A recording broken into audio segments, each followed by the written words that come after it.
Although homeopathy was discovered in Europe, by the 1800s it had a very strong following in the United States. In this session, we will explore the history of homeopathy in the United States. Homeopathy was discovered by Samuel Hahnemann, a German physician in 1796.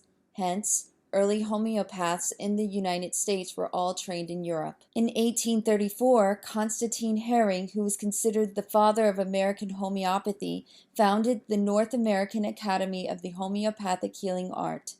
Most people have heard of the AMA, the American Medical Association, but few have heard of American Institute of Homeopathy, which was actually the first national medical association, formed several years before AMA. Dr. Hering was also instrumental in its formation and was its first president. The AMA was formed 3 years after the inception of the Institute, with its main purpose to counter the progression of homeopathy, which was becoming very popular. Although homeopaths during that time were first medical doctors and often graduates of pristine schools such as Harvard and Yale, they were banned from joining the AMA if they supported or practiced homeopathy. At the same time, Dr. Hering and fellow homeopaths opened the Homeopathic Medical College of Pennsylvania, which became the center of homeopathy training in the United States and perhaps the world. In spite of the AMA resistance, by 1871, 13% of U.S. health practitioners were homeopaths, and this number increased even more after the success of homeopathy during the 1878 yellow fever epidemic. By 1892, there were over 100 homeopathic hospitals in the United States. There are none today. By 1900, there were over 22 homeopathic medical schools. There are none today. The AMA continued to denigrate homeopathy and call for its demise. In 1932, the AMA Journal published a section on the death of homeopathy, and in 1933, the AMA wrote, "Homeopathy in the U.S. is as dead as last year's bird nest." The continual onslaught from the AMA and the introduction of the wonder drugs, aspirin, and antibiotics, such as sulfur and penicillin, left few homeopaths by 1940. Many believe that it was because of this onslaught against homeopathy that Royal Copeland was determined to protect homeopathy by insisting on its recognition in the Food, Drug, and Cosmetic Act of 1938. Unlike herbs and vitamins, which are regulated by the Dietary Supplement Health and Education Act of 1994, homeopathy is regulated via the Food, Drug, and Cosmetic Act. Royal Copeland was a United States Senator from New York, a medical doctor, and a homeopath. He was also the lead author of the Food, Drug, and Cosmetic Act, which recognized the homeopathic pharmacopoeia of the United States. This resulted in homeopathy being regulated as a drug. The Homeopathic Pharmacopoeia of the United States is declared a legal source of information on drug products in the Federal Food, Drug, and Cosmetic Act.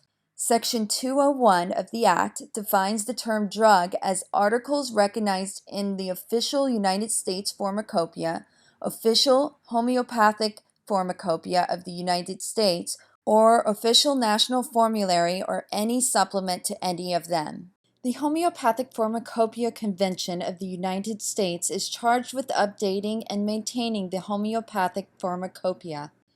It is an autonomous body which works closely with the Food and Drug Administration and homeopathic organizations, notably the American Institute of Homeopathy and the American Association of Homeopathic Pharmacists.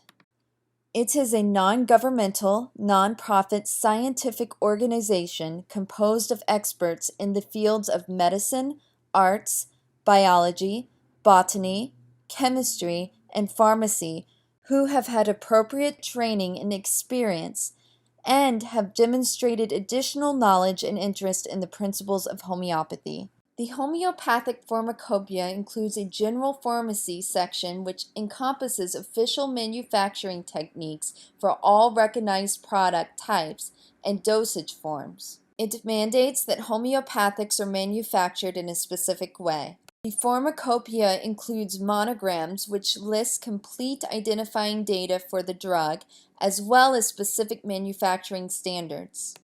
For example, the monogram specifies which part of a plant are used in the manufacture of each botanical homeopathic, the root, leaves, flower, or the entire plant.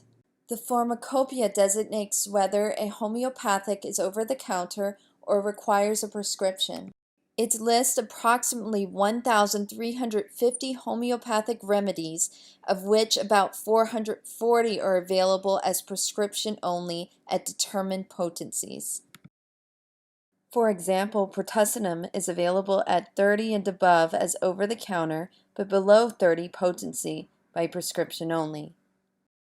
Approximately 40 remedies are available as prescription only in any potency. In spite of the continuous attacks on homeopathy in the United States in the last 200 years, consumers continue to demand access to it. Homeopathy continues to grow. According to a study conducted in 2005 by MarketResearch.com, sales of homeopathic products had already climbed to 230 million.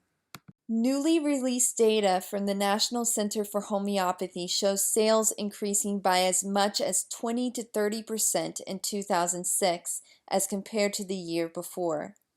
According to Nutrition Business Journal estimates, in the U.S., consumer sales of homeopathic treatments reached $870 million in 2009, growing 10% over the previous year. As more and more consumers discover the effectiveness of homeopathy and take an active role in their health, homeopathy will continue to grow even more.